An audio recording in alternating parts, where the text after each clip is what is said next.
Desde su aparición hace más de 100 años, el cubismo se ha convertido en uno de los movimientos artísticos más famosos y fascinantes del arte moderno.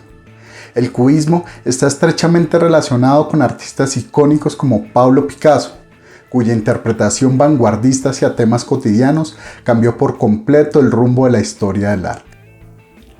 Con formas fracturadas y composiciones desordenadas, el cubismo abandonó las representaciones figurativas de otros géneros del arte y se movió hacia la abstracción total. Este aspecto, junto con su evolución única y su influencia duradera, ha hecho del cubismo una de las formas del arte más famosas del siglo XX. Mi nombre es Isabel Arroyo Mejía, soy de San Pedro Brava, Antioquia. Y yo soy Diego Mauricio Puerta, soy de Bogotá y queremos invitarlos a que nos acompañen a este recorrido por el cubismo. El cubismo es una corriente artística que data desde 1907, iniciada por Pablo Picasso y George Braque. Este estilo se caracteriza por sus composiciones fragmentadas y deconstruidas, que pueden ser vistas desde múltiples perspectivas a la vez. A principios del siglo XX, el posmodernismo y el fauvismo, dos movimientos inspirados por el enfoque experimental de los impresionistas, dominaban el arte europeo. El pintor, escultor, grabador y dibujante francés George Braque contribuyó al movimiento fauvista con sus pinturas policromáticas de estilizados paisajes terrestres y marinos. En 1907, Braque conoció al pintor, escultor, grabador y diseñador español Pablo Picasso. En ese momento Picasso se encontraba en su periodo africano, produciendo obras primitivas influenciadas por la escultura y las máscaras africanas, al igual que las pinturas proto-impresionistas de Braque. Estas piezas jugaban con la forma y a veces con el color, pero seguían siendo figuras. Sin embargo, después de conocerse, Braque y Picasso comenzaron a trabajar juntos, desviándose más de sus estilos anteriores, colaborando para crear un nuevo género, el cubismo. Antes de que el movimiento se pusiera en marcha, tanto Picasso como Braque aplicaron elementos del que sería su futuro estilo a sus respectivos géneros. Esta fascinante transición hacia el cubismo es especialmente evidente en dos de sus obras, Las señoritas de Aviñón y El viaducto de l'Extanquer. Las señoritas de Aviñón es quizás la pieza más famosa de Picasso creada durante su periodo africano.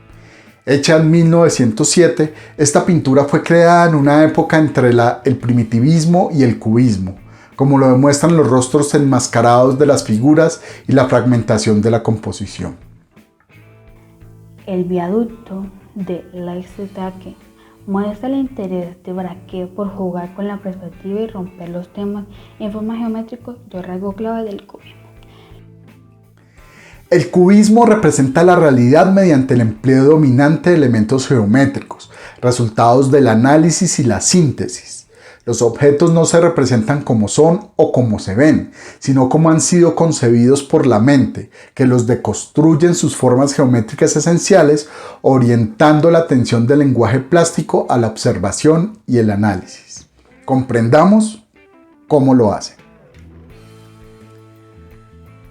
Ruptura del principio de imitación de la naturaleza en el arte.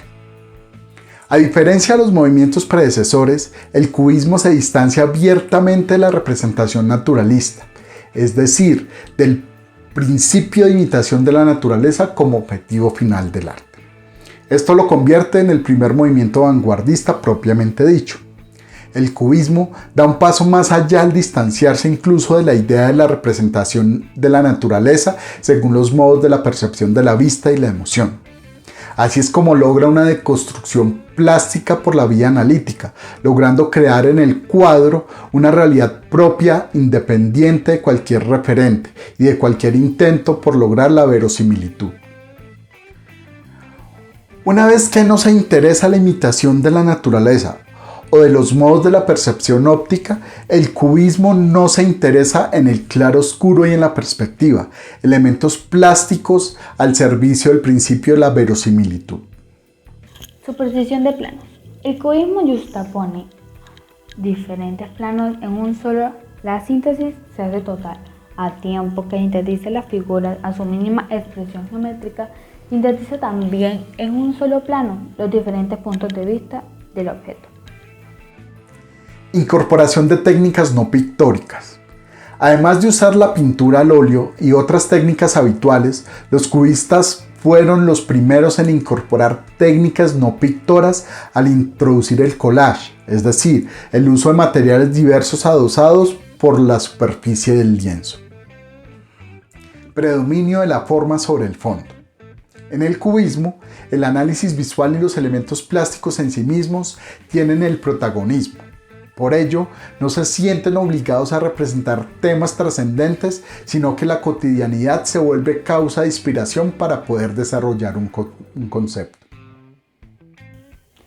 Preferencia por el bodegón y la figura humana. De lo anterior se desprende el interés en temas como bodegón o naturaleza muerta. Son frecuentes en los instrumentos musicales, frutas y objetos cotidianos, así como en la figura humana, despoja de cualquier valoración referencial, mítica, religiosa, histórica o filosófica.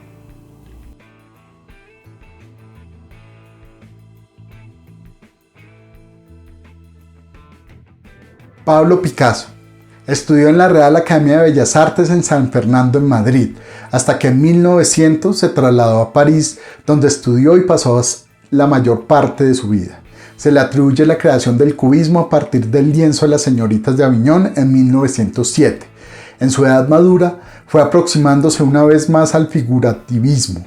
Una de sus obras más célebres es el cuadro La Guernica, inspirado en la Guerra Civil Española. Georges Braque fue un pintor y escultor. Estudió en París en la Academia Humbert y en la Escuela de Bellas Artes.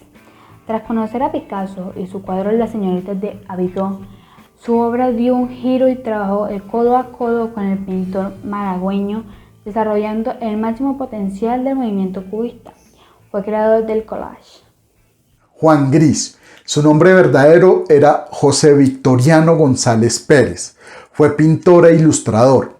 Se mudó a París huyendo de la milicia y encontró residencia en el mismo edificio de Picasso y Braque. Se integró al cubismo a partir de 1910 y dejó la ilustración. Trabajó con una técnica de collage específica conocida como el paper collage y usa papel, cartón y periódico. Dio gran desarrollo al colorismo dentro de su obra cubista, a la que se apegó toda su vida. André Derain, pintor e ilustrador, escenógrafo francés, inicialmente conocido por su relación con el futurismo, movimiento en el que alcanzó conocimiento indiscutible. Tuvo un periodo cubista, inició hacia 1908, año en el que destruyó muchas de sus obras anteriores. Al terminar la Primera Guerra Mundial, Derain retornó al arte tradicional. Su paso por el cubismo fue transitorio. La más importante influencia del cubismo en el diseño gráfico se registra particularmente en el diseño tipográfico.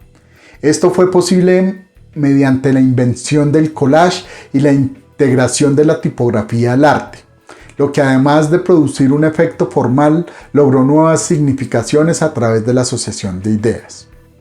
De esta manera, el cubismo favoreció el desarrollo del diseño independiente de la naturaleza. En su fase sintética, fomentó la utilización de signos en lugar de figuras reconocibles. Aportó también el uso de secciones planas de color, motivos urbanos y precisión en los ángulos. Finalmente, el cubismo creó el desafío de la interpretación del tema por medio de la atracción hacia una nueva estructura pictórica.